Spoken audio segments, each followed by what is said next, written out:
Hello, and welcome to our presentation. Today, we will be discussing a crucial topic, the digital threats that could impact an upcoming NATO summit. Let's dive into the various dimensions of this issue. In our discussion, we will cover 5 key areas, namely key actors, scenarios, potential targets, internal threats, and ending off with defensive measures. Let's begin by examining the key actors involved in digital threats. We have 4 main categories, starting with nation-state adversaries.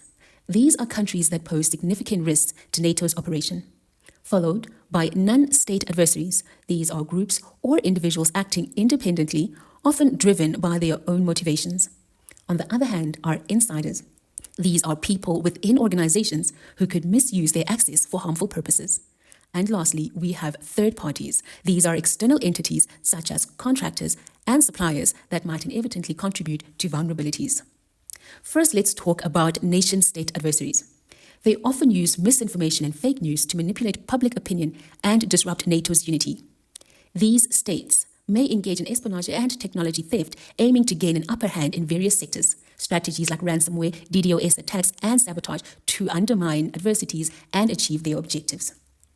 Now let's turn our attention to non-state adversaries. Advanced persistent threats are often sponsored by nation-states. They work covertly to hack systems and gain unauthorized access to sensitive information. Hacktivists, often driven by ideology, may use hacking as a form of protest against organizations they oppose. And then we have criminals, who are primarily motivated by financial gain, employing tactics like ransomware to extort money from their victims. Next, we must consider insiders.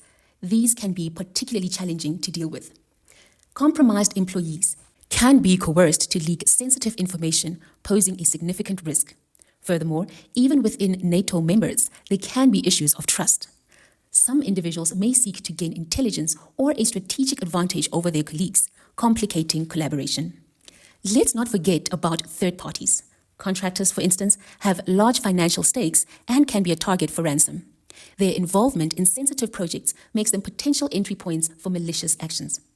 Additionally, suppliers and service providers deliver essential materials and services, but they may introduce risks such as compromised technology that could jeopardize security. Now, let's examine the possible scenarios we might encounter. There are numerous digital threat scenarios, each with different goals. Some may be focused on financial gain or theft of technology. NATO must remain vigilant and proactive against potential threats. By understanding the key actors involved in implementing robust defense strategies, we can safeguard the integrity of future summits. Thank you for your attention.